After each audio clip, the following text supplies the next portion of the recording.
Welcome to City and State TV. I'm Executive Editor Michael Johnson. I'm joined today by our opinion editor Nick Powell and Steve Eide, the Senior Fellow at the Manhattan Institute. Mayor de Blasio has been in office for about 18 months now, and throughout that time, you've been tracking some interesting statistics, crime and welfare. Your latest report, the fourth installment's out, and it looks at crime specifically. And we wanted to bring you in, we had you in 6 months ago, we wanted to bring you back, talk a little bit about how things have developed. And what struck me is obviously you see that shootings are up. And as I was reading through the report, I was coming to the same conclusion that you ultimately came to, is that, are the shootings up because of stop and frisk? So tell us a little bit about what you found, and maybe address this idea that stop and frisk and this rollback of stop and frisk may be attributing to this rising shootings.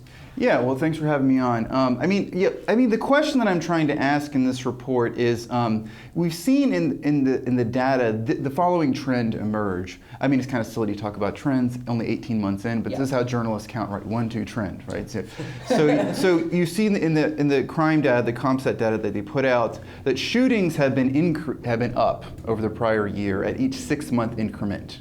18 months in, but total crime has been down in terms of robberies, felony assaults, burglaries. The most of the crime, the property crime, less serious crime, that's been down consistently. So why historically when you look at New York City's crime data, total crime and murders move together. Burglaries and murders going back to 1990 are down by about the same rate. So the question is whether total crime is the leading indicator for shootings, and eventually shootings are going to be down, or shootings are the leading indicator for total crime, and eventually total crime is going to go up, and we're back to the bad old days, so to speak.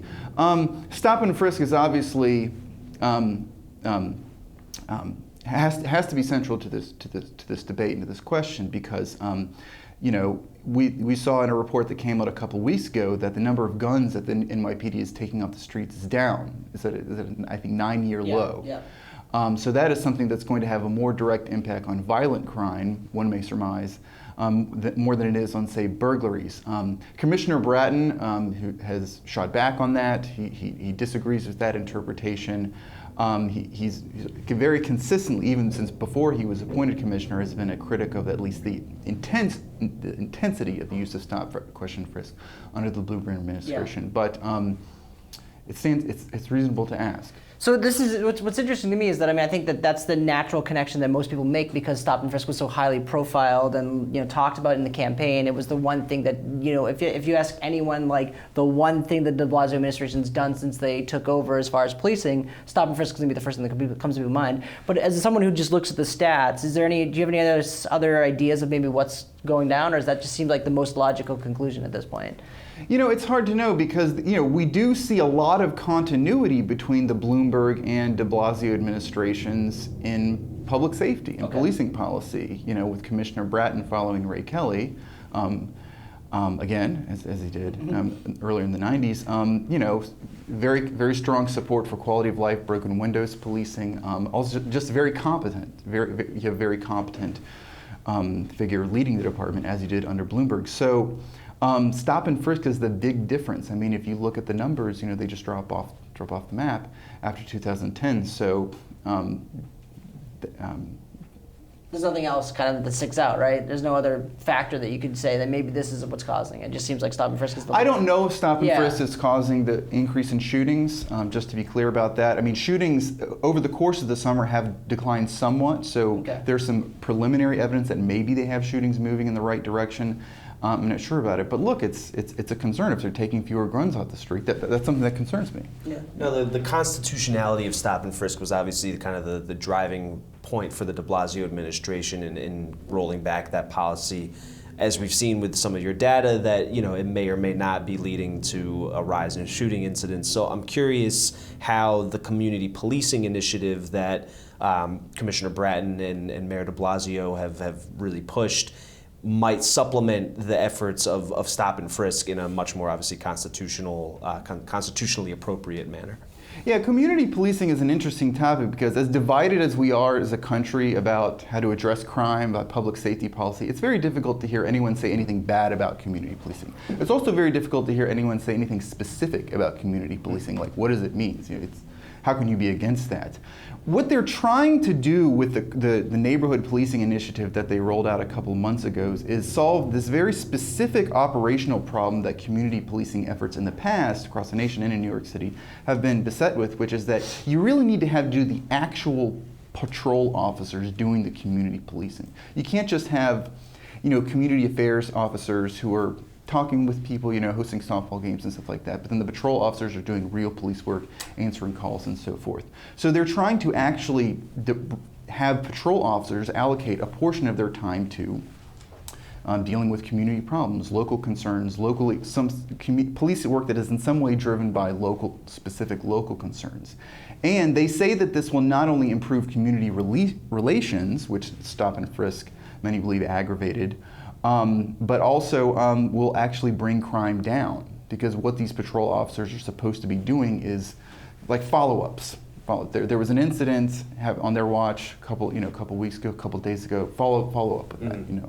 So what happened? So they're rolling it out to a few precincts right now, but ultimately that this is what they think that this is how they're going to deliver on what de Blasio during the campaign called a fairer and safer city. Sure. So keep crime down, but also improve community police relations. So I know last time I had you here, you talked about how the point of this project was to kind of look at the Tale of Two Cities mantra that de Blasio used during the campaign from a different angle. And you looked at welfare and you looked at crime.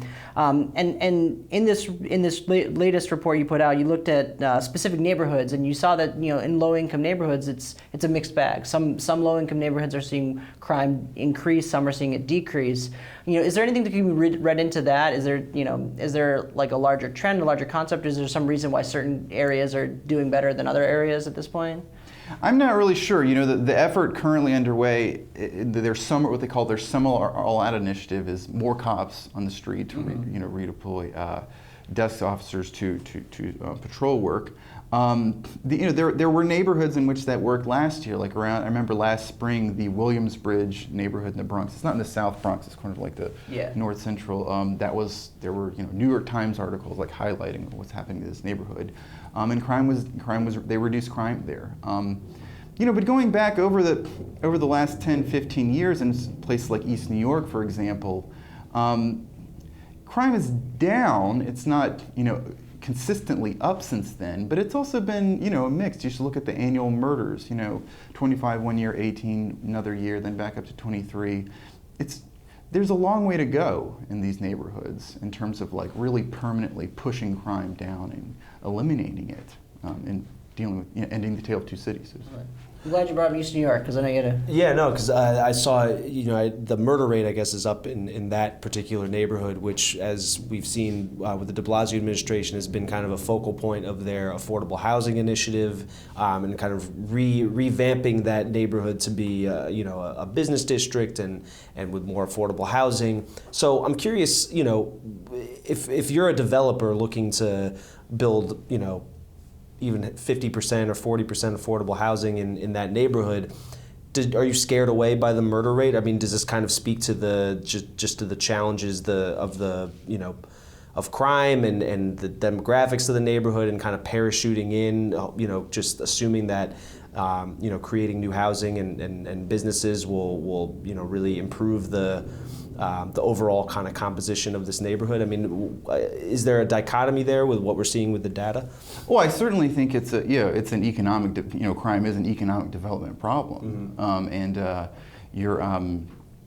it is still a relatively soft market, I believe, in terms of what you can command in terms of rents, even though there was a lot of speculation going on in the expectation that the wave of gentrification is going to overtake East New York. So it's an economic development, big neighborhood revitalization challenge, crime in particular. But in general, this neighborhood, what are we talking about when de Blasio is trying to do with East New York?